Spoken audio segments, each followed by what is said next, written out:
పెళ్ళైనా పండగైనా వేడుక ఏదైనా పట్టుచీరల ప్రత్యేక వేదిక వారాహి సిల్క్స్. నమస్తే. వైఎస్ఆర్ కాంగ్రెస్ పార్టీ అధినేత వైఎస్ జగన్మోహన్ రెడ్డి గారు పల్నాడు జిల్లాలో పర్యటిస్తున్నారు. సత్తెనపల్లి నియోజకవర్గం రెంటపాళ్ల గ్రామంలో జగన్మోహన్ రెడ్డి గారు పర్యటిస్తున్నారు. ఆయన ఎందుకు పర్యటిస్తున్నారంటే వైఎస్ఆర్ కాంగ్రెస్ పార్టీ నాయకులు ఆ గ్రామానికి సంబంధించి నాగమల్లేశ్వరరావు గత సంవత్సరం చనిపోయారు. సూసైడ్ చేసుకుని చనిపోయిన పరిస్థితి. ఇప్పుడు సంవత్సరం తర్వాత ఆ నాయకుడి కాంస్య విగ్రహ ఆవిష్కరణకు వస్తూ ఉన్నారు జగన్మోహన్ రెడ్డి గారు. వచ్చి ఏం చెప్పబోతున్నారు? నాగమల్లేశ్వరరావు అనే వ్యక్తి ఈ కూటమి ప్రభుత్వం వల్ల చనిపోయాడు, రెడ్ బుక్ రాజ్యాంగం అమలు కావటం వల్ల చనిపోయాడు, పోలీసుల వేధింపుల వల్ల చనిపోయాడు అని ప్రచారం చేయడానికి వస్తున్నాడు. నిజంగా జగన్మోహన్ రెడ్డి గారి పర్యటనలు చూస్తే హాస్యాస్పదంగా ఉన్నాయండి. అసలు నిజంగా ఏం జరిగింది, నాగమల్లేశ్వరరావు ఎలా చనిపోయాడు, దానికి కారణం ఏంటి, ఈ వీడియోలో తప్పకుండా మనం డిస్కస్ చేయాల్సినటువంటి అవసరం ఉంది. నాగమల్లేశ్వరరావు అనే వ్యక్తిని గత సంవత్సరం జూన్ 4 ఎన్నికల ఫలితాల రోజు మనందరికీ తెలుసు. జూన్ 4 కంటే ముందే పోలీసులు అతన్ని అదుపులోకి తీసుకున్నారు. ఎందుకంటే ఆ గ్రామంలో చాలా యాక్టివ్గా ఉండే వైఎస్ఆర్ కాంగ్రెస్ పార్టీ నాయకుడు. అంతకుముందే ఆయన ట్రాక్ రికార్డ్ చూసుకుంటే ఆ గ్రామంలో ఉన్నటువంటి తెలుగుదేశం పార్టీ నాయకులను ఇబ్బంది పెట్టినటువంటి చరిత్ర నాగమల్లేశ్వరరావుకు ఉంది. ఆ సమయంలో పూర్తిగా అధికారం ఎన్నికల కమిషన్ అధికారుల చేతుల్లో ఉంటుంది. ఎన్నికలు జరిగేటప్పుడు కావచ్చు, పోలింగ్ జరిగేటప్పుడు, ఆ తర్వాత కావచ్చు, ఫలితాల వరకు, కొత్త ప్రభుత్వం ఏర్పడే వరకు కూడా పూర్తి బాధ్యత ఎన్నికల కమిషన్ అధికారులదే. శాంతి భద్రతలు పూర్తిగా వారి కంట్రోల్లోనే ఉంటాయి. సో ఎన్నికల ఫలితాలకు ముందు నాగమల్లేశ్వరరావుని ఎందుకు అదుపులోకి తీసుకున్నారు? ఒకవేళ గెలిచినా ఓడిపోయినా సరే శృతి మించి ప్రవర్తించేది ఎవరు అని ఆ ఒక్క గ్రామంలోనే కాదని రాష్ట్ర వ్యాప్తంగా సున్నితమైనటువంటి ప్రదేశాలు ఏవైతే ఉన్నాయో, ప్రాంతాలు ఏవైతే ఉన్నాయో, అక్కడ యాక్టివ్గా ఉండే నాయకులు ఎవరైతే ఉన్నారో వాళ్ళని కొంత అదుపులోకి తీసుకుంటారు. ఎందుకంటే దాడులు చేసే అవకాశం ఉంది ప్రత్యర్థుల మీద. కాబట్టి పోలీసులు అదుపులోకి తీసుకున్నారు.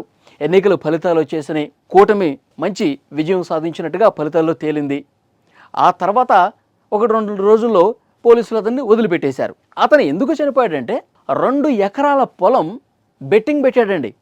వైఎస్ఆర్ కాంగ్రెస్ పార్టీ గెలుస్తుంది, వై నాట్ 175 అని చెప్పి మా నాయకుడు అంటున్నాడు, డెఫినెట్గా మనమే అధికారంలోకి వచ్చేది, కాసుకోండిరా అని చెప్పి 2 ఎకరాలు ఆయన బెట్టింగ్ పెట్టినట్టు పరిస్థితుంది.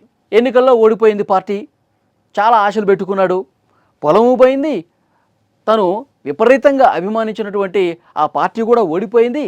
ఈ అవమానాన్ని తట్టుకోలేక అతను సూసైడ్ చేసుకొని చనిపోయినటువంటి పరిస్థితి. సో పోలీసుల తర్వాత కూడా చాలా క్లియర్గా ఈ సమాచారం బయటకు చెప్పారు. అవమాన భారం 2 ఎకరాలు పోయినాయి, దీన్ని జీర్ణించుకోలేక అతను చనిపోయాడు. గడ్డి ముందు దాగి సూసైడ్ చేసుకున్న పరిస్థితి. ఆ తర్వాత పోలీసులు వేధించారు, పోలీసుల వేధింపుల వల్లే ఈ విధంగా సూసైడ్ చేసుకున్నాడని చెప్పి వైఎస్ఆర్ కాంగ్రెస్ పార్టీ నాయకులు మాట్లాడుతూ ఉన్నారు. ఏమన్నా అర్థం ఉందా?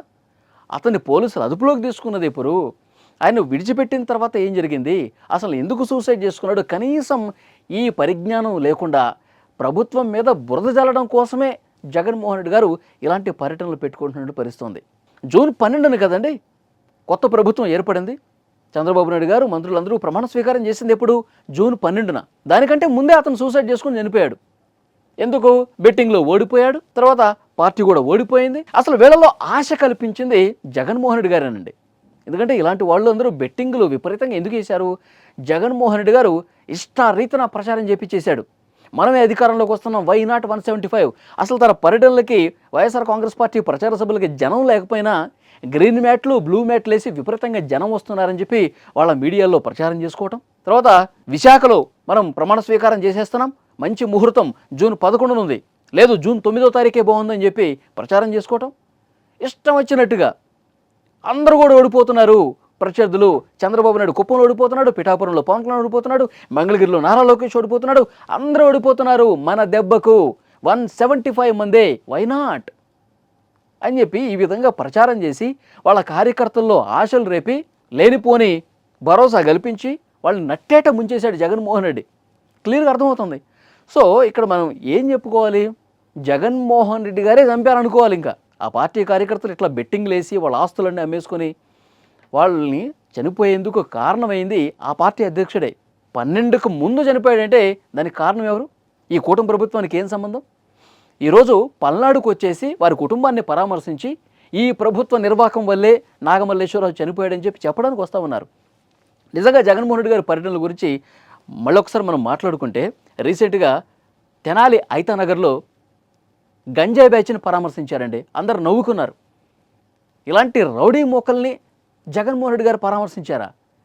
ఈ రౌడీ మూకలైనా వాళ్ళ పార్టీలో ఉండేది. వాళ్ళు గంజాయి కొట్టేసే కానిస్టేబుల్ని దారుణంగా కుట్టారు. అందుకని కాదు పోలీసులు వాళ్ళని రోడ్డు మీద మోకాళ్ళ మీద కొట్టింది. ఇలాంటి గంజాయి బ్యాచ్ని రౌడీ ముక్కల్ని పరామర్శిస్తారా?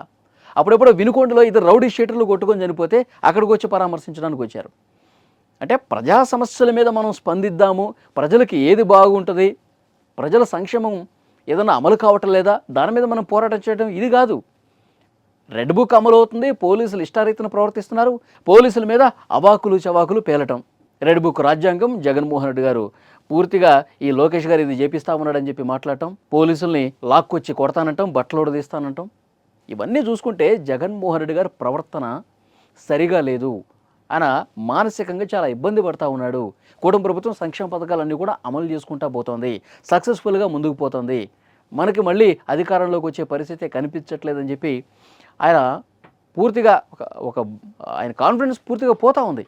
ఇక ఏదోటి చేసేయాలి, జనంలోకి వచ్చేసి ఏదోటి అభూత కల్పనలు క్రియేట్ చేయాలి. ఈ ఆలోచనతోనే ఇలాంటి పర్యటనలు చేస్తున్నాడా అని అనుమానం కలుగుతోంది.